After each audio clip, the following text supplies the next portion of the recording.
हम सभी श्री जैन सिद्धांत प्रवेशिका का अध्ययन कर रहे हैं। ये श्री जैन सिद्धांत प्रवेशिका गोपाल दास जी बरैया द्वारा विरचित है। सबसे पहले हम मंगलाचरण करते हैं।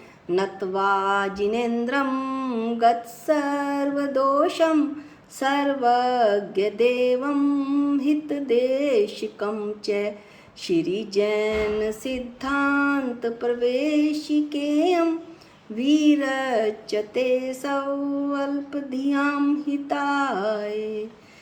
इसमें हम पदार्थों को जानने के उपाय में लक्षण पर विस्तार से चर्चा कर रहे थे।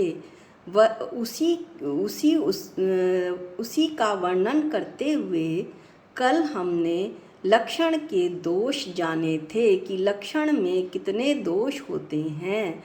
लक्षण में 3 दोष होते हैं: अव्याप्ति दोष, अतिव्याप्ति दोष और असंभव दोष। हमने अव्याप्ति दोष के बारे में विस्तार से पढ़ लिया था। आज हम अतिव्याप्ति दोष पढ़ेंगे। अतिव्याप्ति दोष किसे कहते हैं? जो लक्षण लक्ष्य और अलक्ष्य दोनों में पाया जाए उसे अतिव्याप्ति दोष कहते हैं। इसका दृष्टांत है, जैसे गाय का लक्षण सींग है। यदि गाय का लक्षण सींग है तो गाय के अतिरिक्त अन्य पशुओं में भी तो सींग होते हैं, जैसे बकरी में, भैंस में इत्यादि। ये तो हुआ दृष्टांत।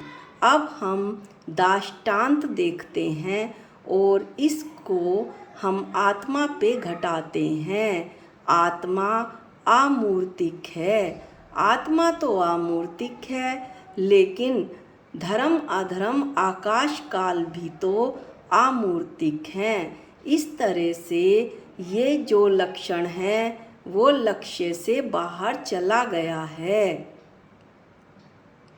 इसलिए इसे अतिव्याप्ति दोष कहते हैं। लक्ष्य और अलक्ष्य के बारे में हमने कल पढ़ लिया था कि लक्ष्य किसे कहते हैं? जिसका लक्षण किया जाए उसको लक्ष्य कहते हैं। और अलक्ष्य किसको कहते हैं? लक्ष्य के सिवाय सभी दूसरे पदार्थों को अलक्ष्य कहते हैं। अब हम तीसरा दोष असंभव दोष पढ़ेंगे। असंभव दोष किसे कहते हैं? लक्ष्य में लक्षण की असंभवता को असंभव दोष कहते हैं। इसका दृष्टांत ऐसे दिया जाएगा कि अग्नि का लक्षण ठंडापन है, यानी कि जो लक्षण लक्ष्य में बिल्कुल भी ना पाया जाए ऐसे लक्षण में असंभव दोष होता है। तो अग्नि तो गर्म होती है, फिर अग्नि का लक्षण ठंडापन कैसे हो सकता है? पुद्गल का लक्षण चेतना, लेकिन पुद्गल तो जड़ हो सकता है, फिर उसमें पुद्गल का लक्षण चेतना कैसे हो सकता है? इसलिए ये तो असंभव सी बात है। चीनी का लक्षण खटास, लेकिन चीनी तो मीठी होती है, तो फिर वो खट्टी कैसे हो सकती है? ये भी असंभव है।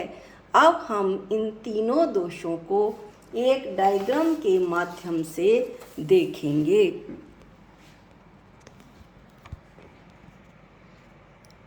इस डायग्राम में 4 सर्कल बने हुए हैं। ये तो जो सर्कल हैं वो लक्ष्य को बता रहे हैं, और इसमें भरा हुआ जो कलर है वो लक्षण को बता रहा है। पहले जो सर्कल है वो अव्याप्ति दोष को बताता है, क्योंकि इसमें जो कलर है वो लक्ष्य के एक देश में है।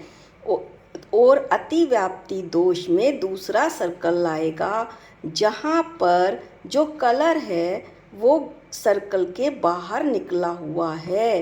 असंभव जो दोष है उसमें कलर है ही नहीं, यानी कि उस लक्ष्य में वो लक्षण पाया ही नहीं जाता, इसलिए ये असंभव दोष है। अब जो चौथा है डायग्राम, उसमें सर्कल के अंदर कलर पूरा पूरा भरा हुआ है, ना तो वो बाहर निकला हुआ है, ना ही वो सर्कल के एक देश में है, इसलिए यह लक्ष्य का सही लक्षण है। इस तरह से आज हमने लक्षण के दोष विस्तार से जाने। अब हम कल इन सब प्रश्नों का जो हमने अब तक पढ़े हैं उनका एक क्विक रिवीजन करेंगे और इसके बाद पदार्थों को जानने का दूसरा उपाय प्रमाण, उसकी चर्चा करेंगे। जिनवाणी स्तुति करते हैं, जावाणी के ज्ञान से सूझे लोकालोक, जो वाणी मस्तक नमो सदा देत हूँ धोख। हे जिनवाणी भारती तो है जपूं दिन रैन, जो तेरी शरणागते वो पावे सुख चैन। सबको जय जिनेंद्र।